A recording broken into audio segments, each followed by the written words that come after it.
तो सवाल किससे पूछेगा? जो 90 के दशक में जंगल राज था उससे है? जो 90 से पहले कांग्रेस था लेकिन सवाल का जवाब भी दीजिए।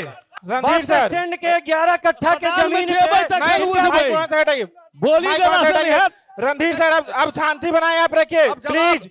सत्ता से ही पूछा जाएगा ना? जी जी बिल्कुल सवाल बिल्कुल किससे पूछा जाएगा? सत्ता से। हाँ हाँ 20 बिल्कुल। साल से आप हैं, झिझिर कोना का खेल खेल रहे हैं, कभी जा रहे हैं उनके पास, कभी जा रहे हैं उनके पास। ये 20 साल में 17 साल एनडीए का जो गठबंधन है, बीजेपी है, उसके साथ आप है, तो सवाल किससे पूछेगा? जो 90 के दशक में जंगल राज था उससे है? जो 90 से पहले कांग्रेस था लेकिन सवाल का जवाब भी दीजिए। अब आइए सवाल का पे। जवाब भी सुनिए। बेनीपट्टी पूछने का अधिकार है, पूछिए आप। बेनीपट्टी जवाब सुनिए। बेनीपट्टी विधानसभा पे बड़ी बात नहीं कर रहे हैं। अगर 90 के दशक में जंगल राज था, तो अभी अफसरों का जो जंगल राज है वो कौन क्रिएट किया है? यही एनडीए क्रिएट। एक मिनट सुनिए, मौका शायद माइक आपके पास भी जाएगा, आप अपने तरीके से सवाल पूछिएगा। बेनीपट्टी विधानसभा के लिए सवाल की बड़ी लंबी फहरिस्त है। अरे भाई लंबी फहरिस्त है, 2 मिनट का समय मिलेगा, लिस्ट पढ़ना पड़ेगा। नहीं 2 मिनट का समय तो हम इनको देते हैं, बस आप एक से बात 5 करिए। साल में सिंचाई में माननीय विधायक जी के द्वारा बेनीपट्टी में पूरा कंप्लीट बहुत बड़ा शून्य का काम किया गया है। अगर एक है तो एक लिस्टिंग करके देखे। सड़क चौड़ीकरण, अब ये नहीं बोलिएगा कि भारतमाला प्रोजेक्ट सिल्लीगुड़ी गोरखपुर की बात करे, वो हमारी खुशकिस्मती है कि वो बेनीपट्टी से गुजर रही है। अब उसको नहीं करना है। सड़क चौड़ीकरण पे एक सिंगल एजेंडा हमको बताइए कि विधायक जी ने या यहाँ के जो उसी पार्टी के एमएलसी हैं उन्होंने कार्य किया हो। शैक्षणिक संस्थान पे जब बात करने की आती है, बिल्डिंग बहुत बेहतर बना है, कोई दिक्कत नहीं है, लेकिन क्या जो आज से 20 साल पहले हमारे यहाँ सरकारी स्कूल से इंजीनियर, डॉक्टर और यूपीएससी और एसएससी में निकलते थे, बीपीएससी क्लियर करते थे, क्या सरकारी स्कूल के बच्चे की उतनी कैपेबिलिटी रह गई है खिचड़ी खिलाने के अलावा?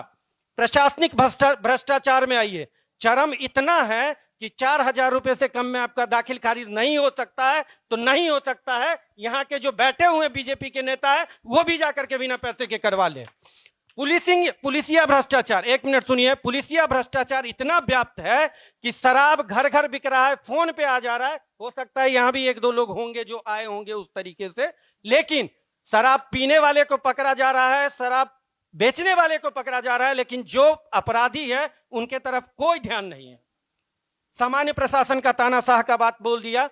बेनीपट्टी विधानसभा में टोटल मिलाकर के 4 मार्केट है, कलुआही, लोहा, बेनीपट्टी और बसैठ। चारों जगह जल निकासी की कोई निदान तक नहीं है। चारों जगह नाला की आवश्यकता है, लेकिन विधायक जी का अभी तक इस पे एक बेहतर स्टेटमेंट नहीं आया। सवाल जवाब करते रहे, एनएचएआई ने अभी भी मना कर दिया। अस्पताल, बेनीपट्टी में 56 बेड का, कलुआही में 30 से 35 बेड का अस्पताल बना हुआ है। क्या वहां पे अल्ट्रासाउंड और सीटी स्कैन आदि की बेहतर सुविधा है? क्या उतने डॉक्टर हैं जो अपने टाइम टू टाइम कार्य कर रहे हैं? क्या सीएचओ के माध्यम से डिलीवरी नहीं करवाई जा रही है? सर आपके पास आएंगे, उतना ही समय आपके पास भी आएंगे सर, उतना ही हम आपके पास कहीं नहीं, हम सिर्फ आपके पास आएंगे, सिर्फ आपके पास आएंगे। ठीक ठीक, आप रुकिए भैया, आप रुकिए। अस्पताल, रेल के लिए ठीक है, आपकी बात मैं सुन लिया, अब आपकी बात सुन लिया। नहीं विनोद जी सिर्फ कह रहे हैं कि अब आपकी बात मैंने सुन लिया। मैं रमन सर से कहूंगा, रणधीर जी, अरे कभी अस्पताल में जाकर देखियो, अब हो गया, तखन पता चलत अस्पताल की भेलैया से। रणधीर सर स्टैंड के 11 कट्ठा के जमीन पे बोली रणधीर सर अब शांति बनाए, आप रखिए प्लीज।